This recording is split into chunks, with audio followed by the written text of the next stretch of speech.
played. Darai, like if I were to take a guess, Darai has just hit those peaks more consistently. But with how Bagel's been doing, anything's possible. Yeah, it's a nice little bridge between the old and the new, right? Like we started off this entire this top 8 by watching Soul Rifle and Darai, 2 players that have been playing for a bit but have hit their stride and have really become powerhouses in this past year.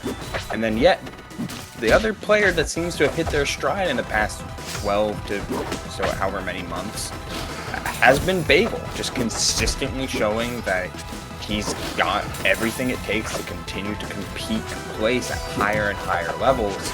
And it's such a fun dichotomy to watch unfold.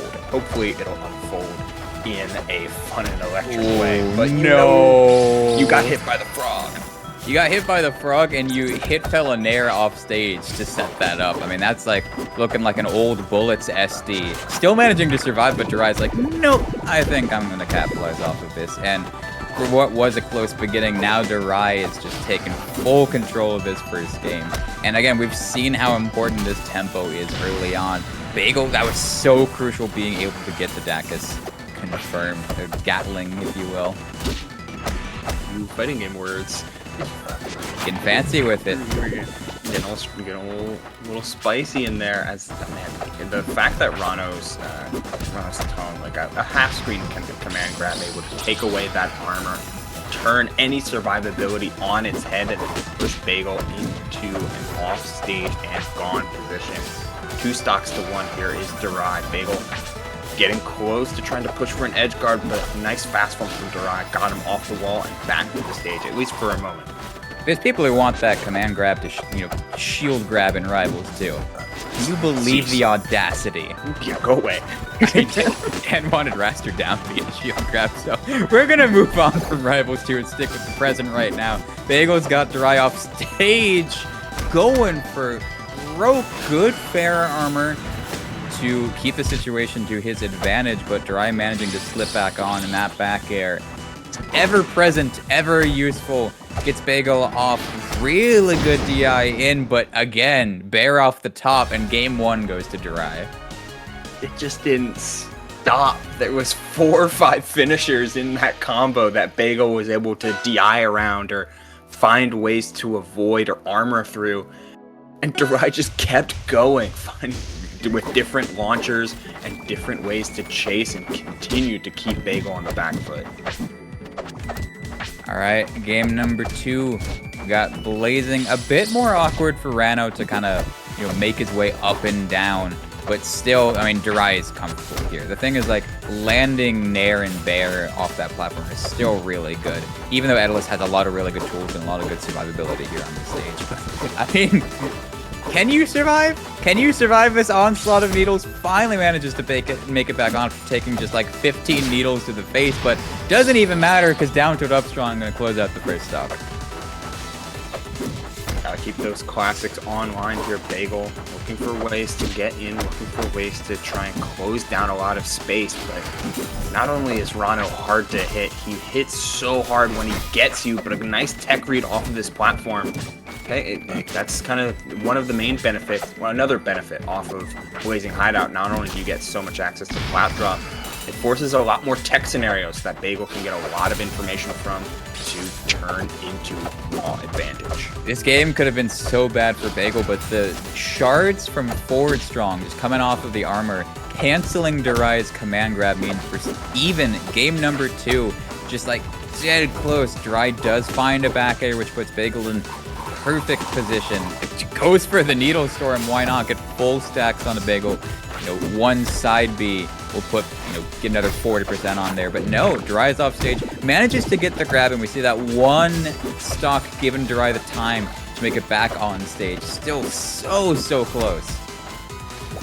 Chase down forward air, a little bit of an overshoot, giving Bagel enough time to refresh the armor at the very least. He's hunting for a fair, lands another one, but good DI keeps Darai in the prominent position.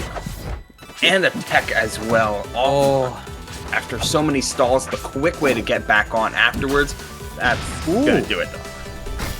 really good parry there. We saw Darai just like waiting for some kind of panic option, but Bagel just holds, and finally catches Darai getting a little bit impatient for it. So now this is Aether with armor at a massively high percent. You've taken 50. This should be the stock here, but this is completely doable. Bagel just needs to convert off of this, but no, drops the tech chase. Now Bagel's the one in the bubble. Darai is in full control, gets the full needle stack as well. I mean, you got 3 of those stocks on Bagel. You're off stage. This is not looking good.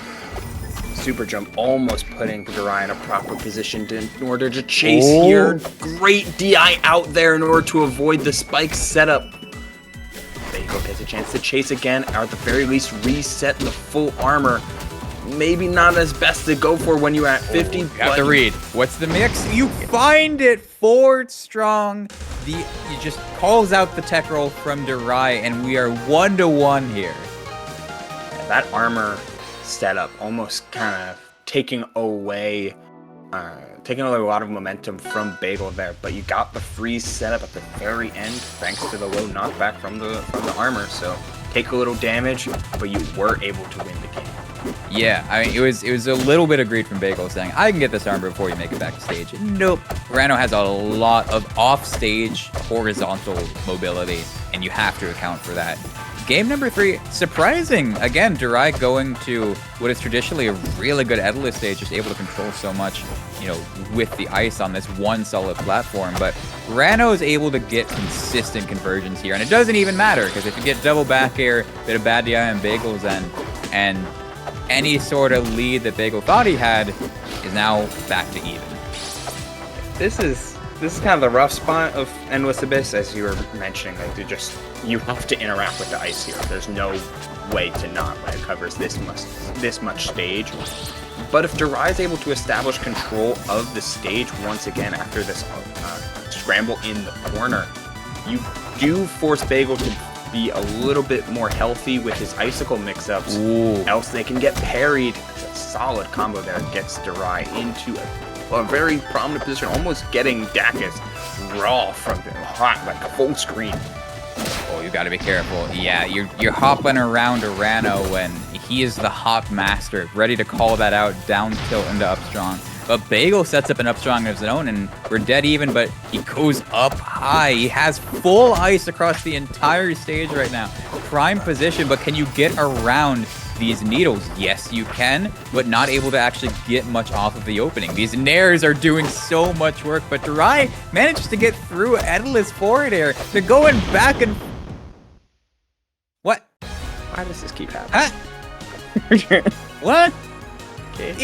They were on top of each other going back and forth in one of the craziest scrambles we've seen in the tournament. And then Bagel was like, nah, peace, I'm out. That's alright. I will simply try next game for no reason other than, sure. Alright, well, game number 4, the show must go on. I mean, it's a tilter. Bagel struggled with, you know, staying positive, staying in the game, so we're going to see how much he's worked on that. We have this especially volatile stage here for game number 4. I mean, it can go really well for Aether, but again, you can't give Rano that one opening because your stock can melt just as quickly. Good call out on the up air, managing to dunk Rano off stage. Yeah, the faint coverage low, especially on a stage like Air Armada, naturally wanting players to consider the high recovery to the platforms and have that play that mix up. With Bagel one step ahead in the early game, looking pretty solid up until that down tilt into up strong. It's just so accessible for Darai, and it just continues to be a nice safety blanket whenever Bagel seems to get a little too comfortable. I mean, speaking of safe moves, we've seen 3-4 back airs to get Bagel off stage. This is Air Armada, but no, Darai's able to make it all the way back from way off stage. And this is looking brutal for Bagel. You do account for the tech. Bad DI from Darai means we're, again, dead even here. One stock apiece. We can't see another SE from Bagel, to say the least, but he does manage to find an opening, yeah. The first opening going to Bagel is certainly quite huge here. But that's Darai with an opener, double needles to continue to chip away at this recovery, but then one of them misses. Oh no, the top platform. Okay, Bagel manages to make it back. And you see, he's trying to get these, reverse fairs, get some usage of the armor there. You have Darai off stage, but Darai's able to make it to that top platform. And you gotta be careful, down tilt up strong will do it. The up air is not, though. That's not strong enough just yet, but one more of those certainly will. You have to touch the stage. Goes for it all with the down B, but Darai waits it out, gets that back air. Old Faithful coming in clutch as he closes it out. 3-1. No game 5s yet.